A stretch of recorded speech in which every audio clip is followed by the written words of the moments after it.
तो आप भी लड़ सकते हैं। इसे इतना बड़ा करो आंदोलन को, क्योंकि ये लोकतांत्रिक व्यवस्था है, ये संवैधानिक देश है। जब आंदोलन बड़ा होगा, मैं गारंटी से कहता हूं कि सरकार झुक जाएगी। हमने पहले भी सरकार को झुकते हुए देखा। किसानों की शहादतें याद करते हुए मैं कहना चाहता हूं, उन किसानों को नमन करते हुए हमने सरकार को झुकते हुए देखा है। ये तो कुर्सी तो है। धर्मेंद्र प्रधान जी को मैं कहना चाहता हूं, सुनो भाई, कुर्सी तो है, आपका जनाजा थोड़ा ही है। अगर कुछ कर नहीं सकते तो छोड़ क्यों नहीं देते, क्यों चिपकते रहते? अगर ये खलल डाल रहे हैं, एक बार जो कह दिया जाए वो माना जाए, उसके बाद दोबारा कहना पड़े तो ये अनुशासन के बाहर। अगर आप कुर्सी पे बैठ के कुछ कर नहीं सकते, देश के युवाओं का भविष्य नहीं बना सकते, तो आप कुर्सी छोड़ क्यों नहीं देते सर? क्यों चिपट के बैठे हो? जब देश के युवाओं को आप जैसा शिक्षा मंत्री चाहिए ही नहीं है, तो काहे को चिपट के बैठे हो? सवाल ये है, सरकार अगर 3 किलोमीटर की बात नहीं सुन रही है तो क्या 300 किलोमीटर की बात सुन सकती है? सरकार सुनना नहीं चाहती है, सरकार सुन के इग्नोर कर रही है। जवाब दो।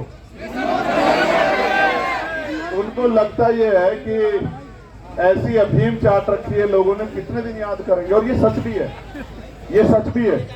मैं बहुत कड़वी बात कह रहा हूं। जिनके बच्चों के लिए यहां लड़ा जा रहा है, वो माँ बाप घर में इसलिए बैठे हैं कि उनके बच्चों से कोई सवाल उनके बच्चों के फ्यूचर पे ना आ जाए। आपके बच्चों का फ्यूचर है ही कहां भाई? पैसे वाले लोग पेपर लीक करा लेंगे, जिनके जो पावर स्ट्रक्चर से जुड़े हुए लोग हैं उनको पेपर पहुंच जाएगा, तो किसको नुकसान होगा? उसी को ना जो मेहनत कर रहा है, वो किसी भी जाति का हो, किसी भी धर्म का। तो ये फिर न्याय, फिर ये अवसर की समता, निष्पक्षता कहां बची? मैं तो उन बहादुर बहनों का भी धन्यवाद करता हूं, उनके हौसले का भी धन्यवाद करता हूं जो डटी हुई। जहां नौजवान घर में बैठ के रील देख रहा है, वहां मेरी बहादुर बहनें आंदोलन कर रही है। मैं 20 तारीख को आओगे नहीं आओगे बताओ?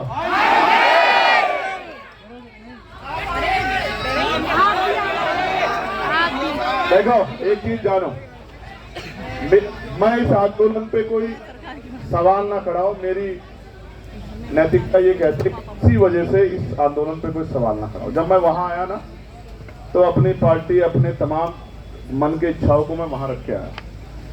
किसी भी पवित्र आंदोलन पे सवाल किसी की वजह से नहीं खड़े होने चाहिए। हर व्यक्ति की जिम्मेदारी बैठती है, वो किसी भी पार्टी का हो। वो जब यहाँ आ जाए इस आंदोलन में, तो वो छोड़ आए उसको। वो इसलिए आए क्योंकि उनसे पहले लोग लड़े। जो काम हमें करना चाहिए था, वो काम ये टीम कर। ये हमारी जिम्मेदारी है।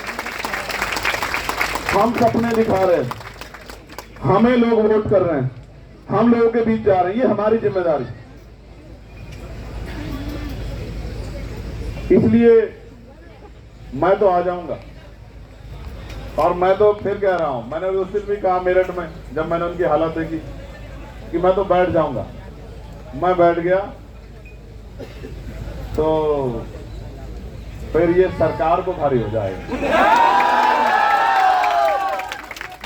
क्योंकि अगर मैं बैठूंगा तो जितना यहाँ ये इसका पूरा क्षेत्रफल है, इतने लोग तो रात तक आ जाएंगे।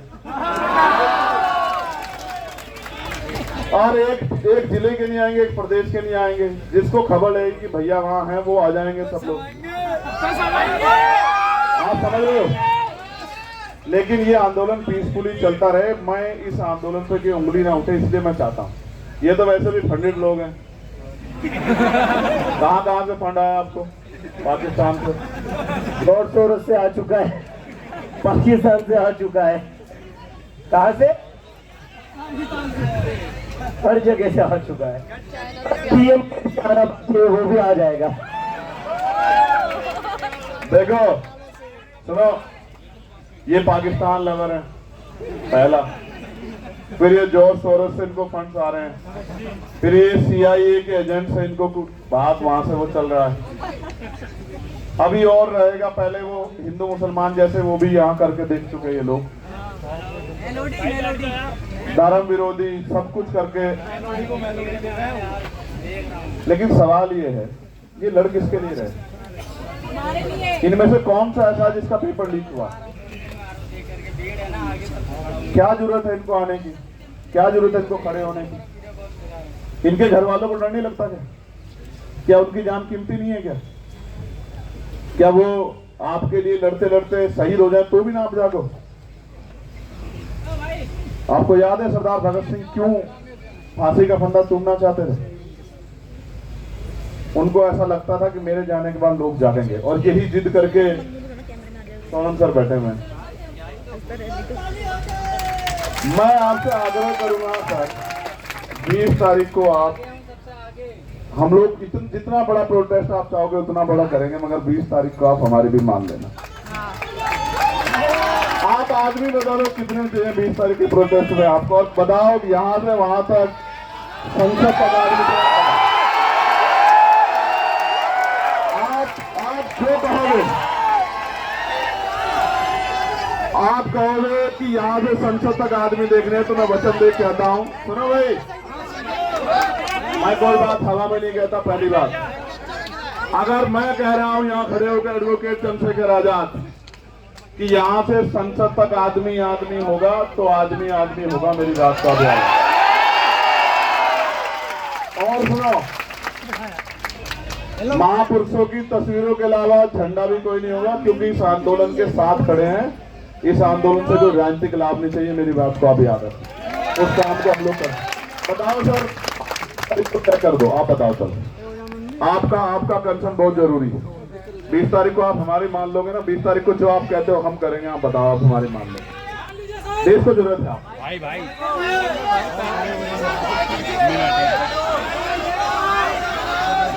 आप 20 तारीख को हम कर रहे, आप चाहते हो 20 तारीख को हम लोग जीत जाएंगे? आप बताओ पहले, मैं क्या चाहता हूँ? मैं चाहता हूँ ना, हमें हमारा जो है मजबूत पिलर भी हमारे साथ रहे, खड़े रहे, डटे रहे।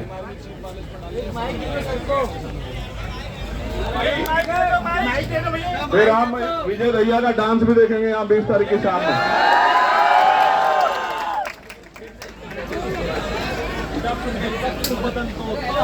अगर हमारा प्रोटेस्ट सफल हो गया तो फिर आप शाम में हमारी बात मान लोगे?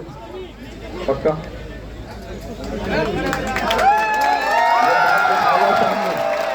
मुझे डांस करके दिखाएगा सामने।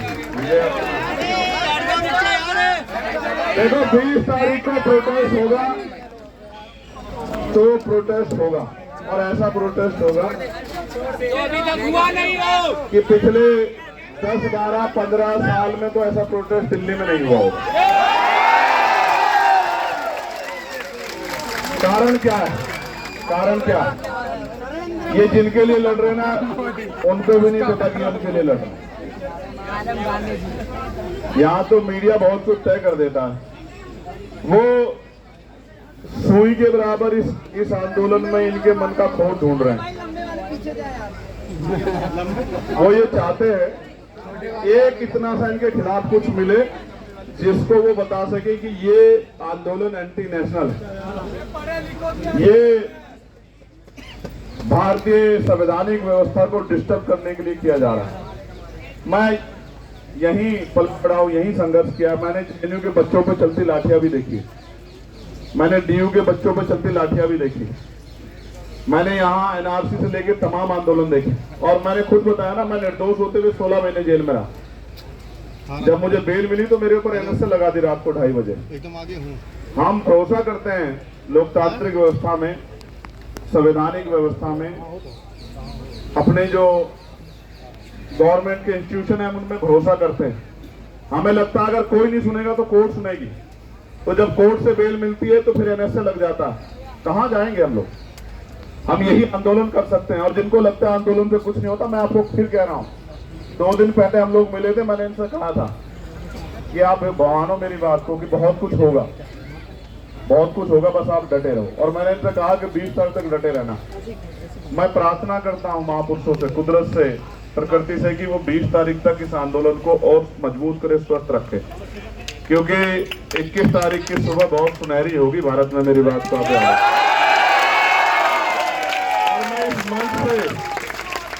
इस मंच से कहना चाहता हूं कि जो घर है, चुप है, सो रहा है या जानबूझ के सोने की एक्टिंग कर रहा है, एक बहुत बड़े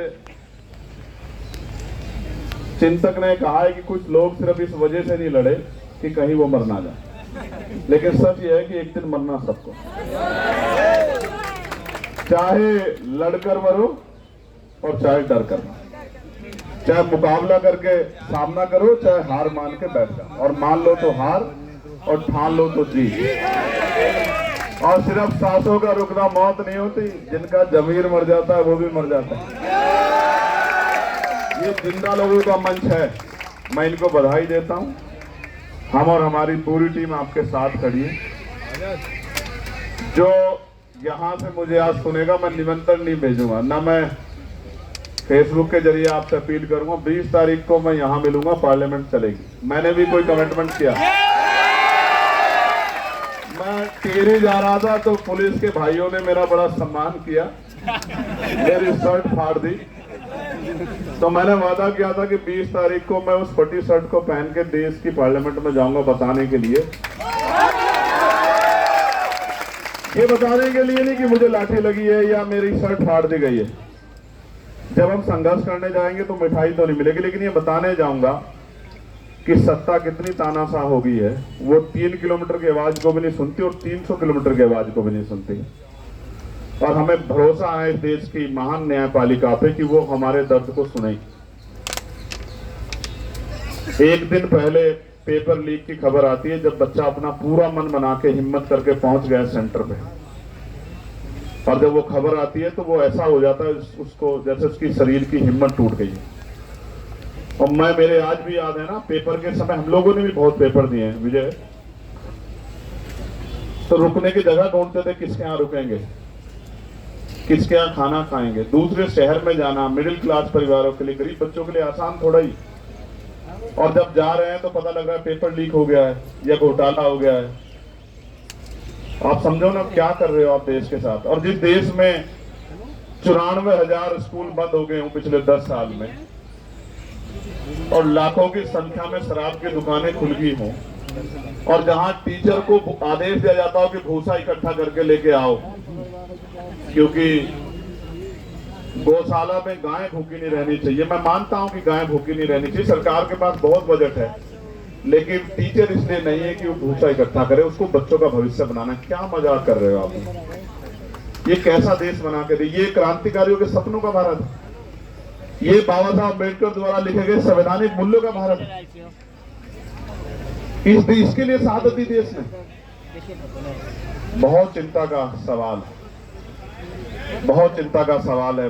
मैं बड़ी पीड़ा के साथ कहना चाहता हूं, 20 तारीख का आंदोलन हम लोग खुशी से नहीं, नौजवानों के भविष्य को बचाने के लिए करेंगे। और मैं ये भी आपसे वादा करता हूं, मैं कोशिश करूंगा, 24-25 में मेरे कार्यक्रम लगे हैं मुझे अपने आंदोलन को भी आगे बढ़ाने के, लेकिन 20 तारीख के बाद हर रात मेरी यही कटेगी। मैं आपको इस बात का विश्वास।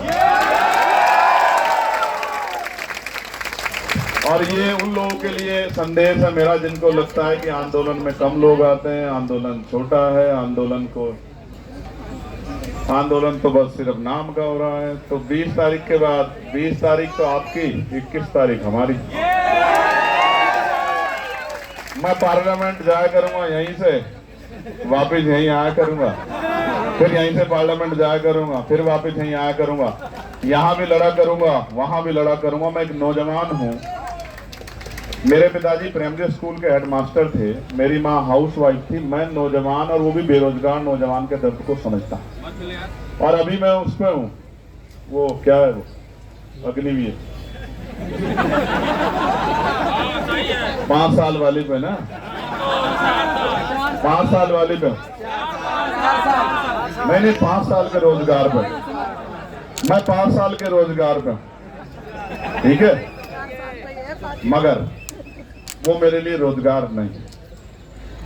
वो संसद का वो मंदिर वो इस देश का भविष्य तय करता है, वो इस देश के हर एक व्यक्ति की रक्षा करता है, उसके अधिकारों की रक्षा करता है, वो इस देश की अच्छाई के लिए, इस देश की तरक्की के लिए कानून बनाता है। मगर मैं तनख्वाह लेता हूं गरीबों की, जनता के टैक्स के पैसे से, तो मैं उनके प्रति जिम्मेदार हूं। तो ये गौरव थे वहां मेरठ में, इनको पता है। आंदोलन तो आंदोलन की तरह ही होगा फिर। मैं आप सबका यहाँ पहुंचने पर धन्यवाद करता हूँ। एक आग्रह मेरा है कि उधर मत जाना, मैं उन बच्चों से जरूर मिलूंगा जो यहाँ बैठे हैं। कोई अच्छा आंदोलन में कोई ज्यादा संघर्ष करता है, कोई कम करता है, लेकिन सहयोग सबका होता है। जो यहाँ एक दिन आया, 1 मिनट आया, 1 घंटे आया, 10 घंटे आया, उन सबका सहयोग है। हर कोई आदमी अपना योगदान दे रहा है, किसी का कम किसी का ज्यादा, सब जिम्मेदार है। ये आंदोलन सबका है।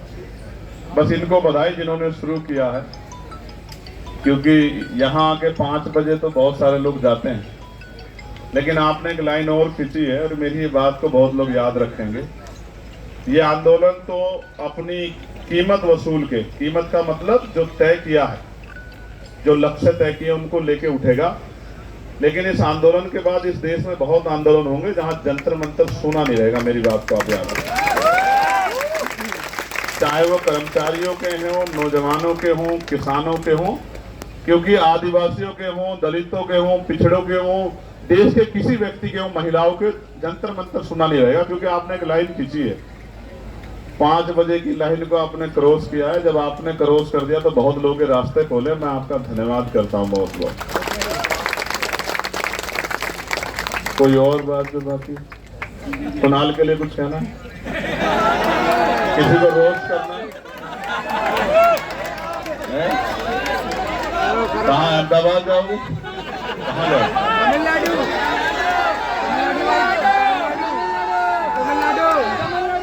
देखो भाई तमिलनाडु आजा। भाई तमिलनाडु कैसे आएगा? रिश्त तो है, रिश्त तो है, नहीं कोई ऐसी दिक्कत नहीं है। अभी तो हम इतने लोग बैठे हैं, कहाँ तो तमिलनाडु जाना, देश हमारा। जब तक इस देश का संविधान हमारे साथ खड़ा है, जब तक इस देश का संविधान जिंदाबाद है, मजबूत है, बाबा साहब ने कहा था आदमी भूखा रह सकता है, अपमानित होकर नहीं रह सकता। जब तक नौजवानों में स्वाभिमान, सम्मान है और उसको पाने की चाहत है, अपने अधिकारों की रक्षा करने की चाहत है, तब तक थोड़ा ही कुछ बदलने वाला। तब तक तो ऐसे कितने शासक आएंगे, कितने धूल चाटेंगे, कितने जाएंगे। कौन कौन परमानेंट है यहाँ? कौन परमानेंट है? तो आती जाती रहती है। जिसके घमंड में हो आप, जिसके घमंड में कुचल रहे हो, क्यों नहीं सुनाई दे रहा आपको? 17 दिन में नहीं सुनाई दिया। मुझे तो ऐसा लगता है हुकूमत इंतजार कर रही है कि इनको कुछ हो जाए, क्योंकि देश के लोग 2-3 दिन जागेंगे, उसके बाद फिर सो जाएंगे और बाकी काम जो है हमारा महान मीडिया कर देगा। मैं तो समझता हूँ सरकार के आधार पर, क्योंकि मैंने तो अपनी आंखों से देखा किसानों के आंदोलन को, 13 महीने सड़कों पे, उन पर चलती हुई लाठियां, उनका बहता हुआ खून की शहादतें मैंने अपनी आंखों से देखी, और एक शब्द नहीं कह पाए देश के प्रधानमंत्री उनके लिए। बस आरोप तो लगाते थे कि खालिस्तानी है, इन पे फंड आ रहा है, अमेरिका से आ रहा है। ये आरोपों के बाद कोई सच्चाई भी होती है क्या आपके पास? कि हमने ये जांच की, मैं हाथरस गया था, 100 करोड़ की फंडिंग की चंद्रशेखर आजाद को इस आंदोलन करने के लिए। मैंने कहा 1 रुपए की साबित कर दो, जीवन में कभी सड़क पे नहीं दिखाई दूंगा। और नहीं साबित कर पाओ तो माफी मांगना मुख्यमंत्री जी। कुछ भी नहीं, इतने निष्ठुर लोग हैं, आरोप लगाया उसके बाद कुछ भी नहीं, फिर सुबह शाम वही। इसलिए आपसे कह रहा हूं, इस आंदोलन पे भरोसा करो, इस आंदोलन को ताकत दो, आके जुटो, काम से आओ फिर आओ, लेकिन इस आंदोलन में हिम्मत दो कि जो लोग लड़ रहे हैं उनकी हिम्मत कम ना हो। मैं आप सबका बहुत बहुत धन्यवाद करता हूं। मेरी बहुत सारी मंगल कामना, ये आंदोलन कामयाब हो। जय भीम, जय भारत, जय संविधान। आप सबके लिए बहुत बहुत मंगल कामना। और प्रार्थनाएं भी कि इसकी अपेक्षा आंदोलन के उसके लक्ष्य वो पूरे हों। बहुत बहुत धन्यवाद।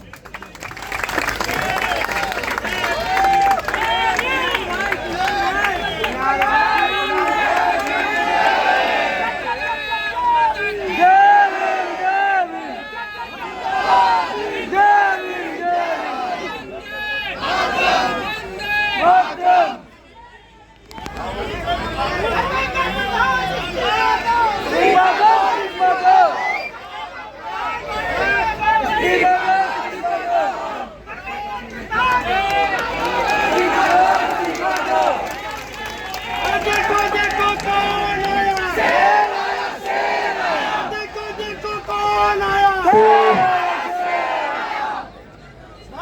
पुलिस वाले बहुत दिनों से पूछ रहे हैं,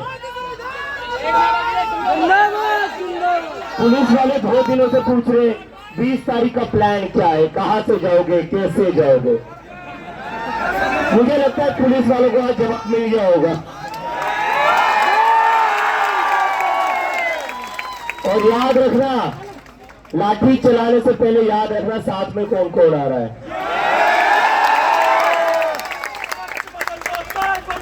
लाठी उठाने से पहले याद रखना साथ कौन कौन आ रहा है। इस देश का स्टूडेंट तो साथ में जाएगा, साथ में जो सांसद बैठा हुआ है ना वो भी साथ आ रहा है। तो लाठी चलाने से पहले याद रखना।